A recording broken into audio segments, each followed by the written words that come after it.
I'm guessing that many millennials and Gen Y folks probably know a fair amount about the plastic fantastic guns of modern 21st century, but probably don't know a lot about the guns of old. And I'm talking about last century, unless they have watched old movies, old TV shows, and whatever.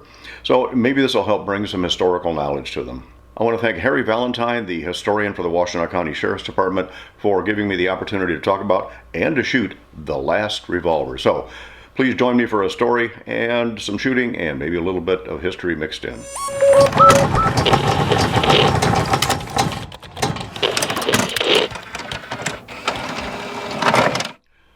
So thanks for joining me for story time, and yes, we will do a little bit of shooting, but story time about the Last Revolver.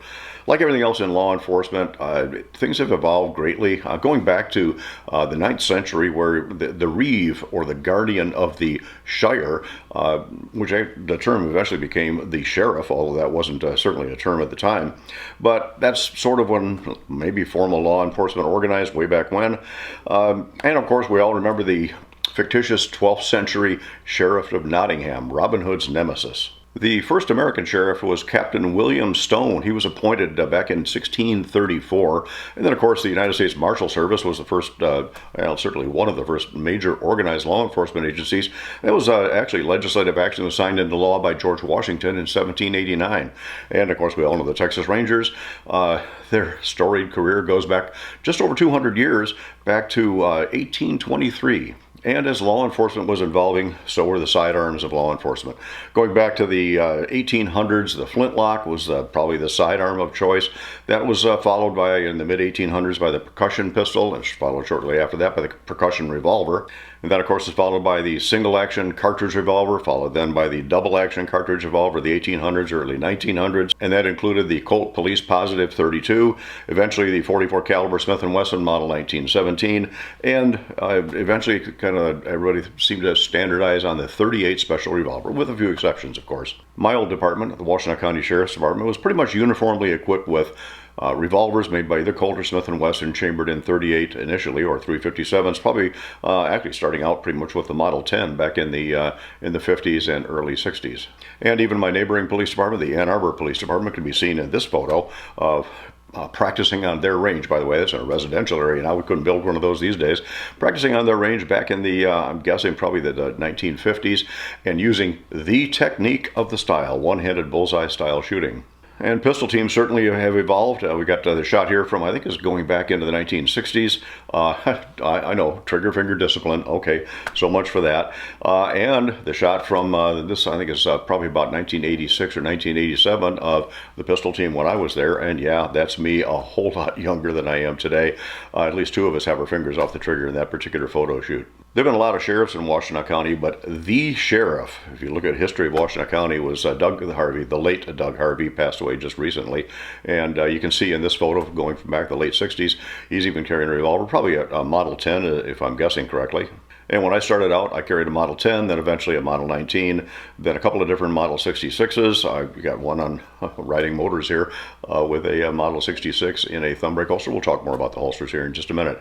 So again, there have been a lot of evolutionary process of that. I've done several videos on guns that I've owned or carried in the past. I will post links up here so that you can periodically, so you can go back and look at those if you wish. The way officers carried their firearms has certainly evolved, starting with, well, I won't not say starting with, but certainly at least in my experience, going back to what I call, and actually a lot of people have called, the Widowmaker holster. That was kind of standard for most police departments. You'll see in a couple of different photos throughout here. And even the Michigan Department of State Police was carrying the cross-draw flap holster up until they switched to the semi-automatic pistol in the late 1980s. And then, of course, we evolved into the Jordan Border Patrol, or actually the Jordan holster, Border Patrol style holster. Now, this was designed and popularized by the late Bill Jordan, a legendary Border Patrolman. And in 1968, I met Bill, and he actually autographed my copy of No Second Place Winner. I believe that is still has valid lessons in it today. The Jordan holster then evolved into the same basic design, but now with a thumb snap instead of a regular strap over, just a little bit faster. And of course, that eventually evolved into even the Bianchi 350 Hurricane brake front holster and several other early attempts at leather security style holsters. And devices to carry spare ammunition have also evolved, starting out with your basic loops to hold 6 cartridges or more. This one is kind of falling apart, but that was the only way to grab ammunition. That's probably a carryover from the old cowboy days, I guess. They eventually went to drop pouches, such as, again, this on this Border Patrol style rig, where you pop the bottom snap and dump 6 cartridges, hopefully into your hand, not all over the ground under stress, and maybe wasn't quite so successful. Then they went to dump pouches that would actually drop rounds from a speed strip. At least you're keeping your rounds together, have a better chance of hanging on to them. And of course, eventually evolving into speed loader holsters or holders on the belt, and that was pretty much where the evolution of the revolver stopped, at least for us. Firearms training has also evolved. You see some of the pictures from our revolver training way back in the 70s and early 80s. We'll throw in some a little bit later on the semi-automatic training, which really has changed a lot since then. Fortunately, it's all changed for the good. So the revolvers really were pretty much the staple for most law enforcement departments. There were some specialty units that occasionally used like a 1911 or some other type of semi-automatic. Maybe even small departments used whatever the officer could bring. The Illinois State Police, I think it was 1968, switched to the Model 39 9mm Smith & Wesson. Eventually they went to the Model 59. They were kind of ahead of the game. The big change seemed to come after the infamous Miami shootout with the FBI, where 2 agents tragically lost their lives. 4 others were injured before the 2 bad guys met their maker. And that seemed to kind of change the way of training, plus equipment. A lot of different ways of carrying firearms changed. The types of firearms certainly changed after that. Although right around the same time, the Los Angeles Police Department, if I remember correctly, they were carrying the Beretta 92F. So again, things were starting to happen. Things really changed for my department in 1988. The story is, and actually this is confirmed by the commander. I sent him an email. He still is the undersheriff, at least for a few more days here. But I did a lot of patrol with our current undersheriff, and back then commander, and even when he was first a rookie officer. So I've known him for a long, long time. Commander Potasic, now Undersheriff Potasic, certainly one of the great personable people on the Sheriff's Department. It's going to be sad to see his career end, but he's hopefully going into an enjoyable retirement. But anyway, Commander Potasic went to he's some kind of a seminar, and he won a door prize, which was a Glock 17 pistol, and he came back and thought, hey, this is really great. So the law enforcement administrators and, by the way, the SWAT team are going to start carrying Glock 17 pistols. As a member of the training team, I suggested, maybe Commander, since you really have to have training to make the transition from revolver to a semi-automatic, maybe the firearms training team should get involved. And, oh, by the way, if we're going to get involved, then we should also carry semi-automatic pistols. At the same time, I wrote a rather lengthy, maybe a white paper, if you want to call it that, a justification for using something other than the Glock, but no, Commander outranked Sergeant, so Glock is what it was. So we made that transition to a one-size-fits-all. Now, it wasn't a uniform transition. It was strictly voluntary. Again, if you wanted to carry a semi-automatic pistol, it was going to be the Glock 17, eventually the Glock 19. And you had to buy your own gun. Department would furnish the leather for it, just changing the holster and the magazine pouch or ammo pouch at the time. And it was strictly voluntary. And you also had to go through a 3-day training program in order to make that transition from the revolver to the semi-automatic pistol. So this happened for us in 1988. About the same time, my neighboring department, Ann Arbor Police Department, switched to the Sig Sauer P226, and I think it's also about that same time that the Michigan State Police switched to the Sig 226. I think their training program had to go just a little bit longer because of that double action first shot. And that brings us up to the Last Revolver, and that is this one right here. I'm not going to take it out of the holster until we get over to the bench, but this Model 66, it's actually 66-1, was carried by Gary Severinson, and he never elected to switch to the Glock pistol. Gary carried that gun up until he retired in 2002, which was 14 years after the voluntary switch, and he is the person who carried the last revolver on duty for Washtenaw County. And again, I want to thank the department historian and my friend Corporal Harry Valentine for, retired Corporal Harry Valentine, for providing this gun to me. He now owns the Last Revolver. I did take that gun out of the range. I'm going to roll some range footage here shortly, but the gun still shoots well. Of course, that's back when Smith & Wesson was really making good guns. There were no MIM'd parts in them. They were all hand-fitted and relatively affordable back then, but high quality. I expect that this particular gun is going to continue on for decades, maybe even centuries yet to come. Now, I did take it out to my range for a very limited period of time. I didn't take a lot of time to shoot it. I didn't have a lot of 38 ammo out there with me to shoot it, and I did struggle a little bit. I did hit the 10-inch plate at 50 yards. Struggled a little bit even with a head flipper at 25. But if I had taken my time, I never changed the sights or anything on it, so I just left it the way Harry provided it to me. And if I took a little more time with it, I'm sure that that gun would be very capable of the 6-inch plate at 50 yards. Smith & Wesson 66-1 4-inch, early model, obviously. Serrated trigger, box stock grips, the whole bit. HKS speed loaders, 158 grain, 38 special ammo. I haven't worked speed loaders in ages. Let's just see if I can make this gun work here at 12 yards. All right. I'll run the plates twice, including a reload. Let's see what happens.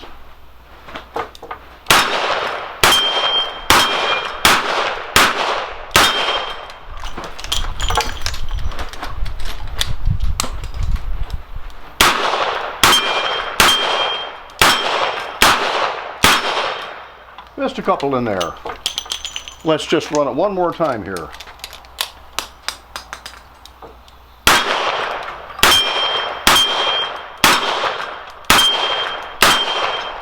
That was a little better. Our department qualifications were generally done at closer than 25 yards. In fact, we rarely reached out to 25, at least in the later days. Most of it was done 15 yards and in. But let's just see what this will do at 25 yards. 66-1. 158 grain hand loads. And let's see. Start as usual with the raccoon there on the right. Crow next to him. Woodchuck, the orange one there between the silhouettes. Head flipper on the black silhouette.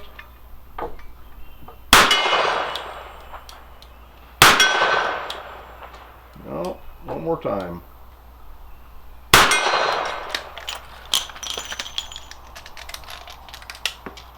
And head flipper still.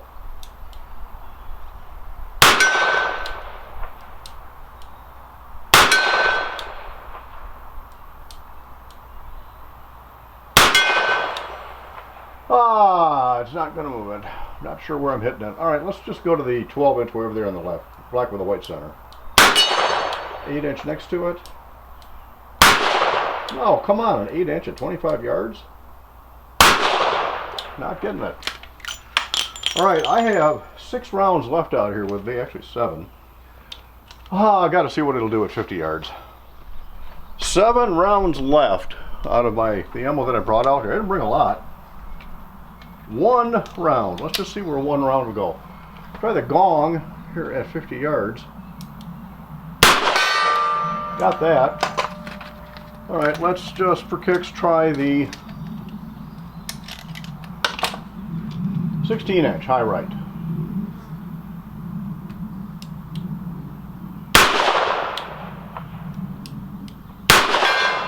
There we go, 12-inch below it.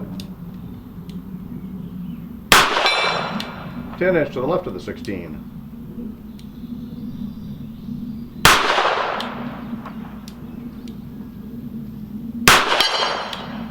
One round left, 8-inch below that, white with the black center. And missed on the last one.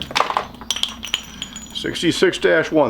So let's take a look at the model 66-1, which was the last revolver carried on duty for Washtenaw County Sheriff's Department, and compare it with my model 66-2. Let's put those side by side and then we'll come back. This Smith & Wesson is a model 66-1. You can barely see that in there. That means it was made somewhere between 1977 and 1981. It has a pinned barrel, which they dropped after the model 66-1, has recessed chambers, and that means that the cartridge, but you can see it's a dummy round. That cartridge fits flush with the end of the cylinder, so it is recessed. Takes a little bit more machining to do that, but again, that was dropped after the 66-1. Has a shrouded ejector rod, has a bull-type barrel, serrations on the top of the barrel, checkered hammer, groove trigger. You can just barely see the lines there in the trigger. Fully adjustable rear black rear sight. You can see this one's obviously been dropped a couple of times, but it is adjustable for windage and for elevation. A ramped front sight with a plastic inset to give it just a little bit better contrast between the front and the rear. And nice but somewhat worn Goncala Alves grips, which really nice figured wood. These are obviously cut out also for a speed loader. That's how they came back then.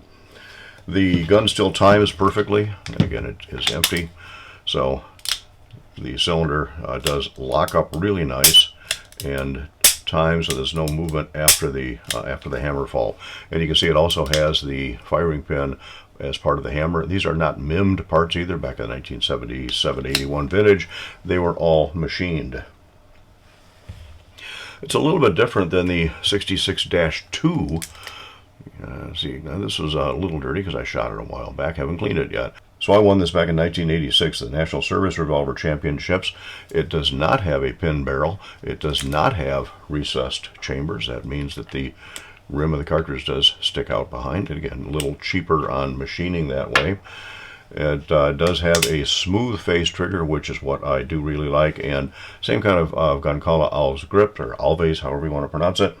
And these are obviously in better shape because this gun hasn't been shot much. Other than that, the 66-2 is very similar to the 66-1. I may have to do a video on the 66-2 at some point. If you're interested in that, leave a note in the comment. All right, thanks for sticking with me so far. The Model 66-1 that formerly belonged to G-Sev, which was what everybody called Gary on the department, now is in the hands of our historian, Harry Valentine, and again, I thank him immensely for the opportunity to shoot that. Again, if you want me to do a video on my 66-2, I'd be happy to do that at some point in the future. So we've come a long way in in many years, and I hope that the millennials and the Gen Yers will understand a little bit of history about the firearms usage of law enforcement way back in the day. So thank you for coming along with me for this trip back through history, and I certainly hope each and every one of you have a prosperous, joyous, and safe New Year.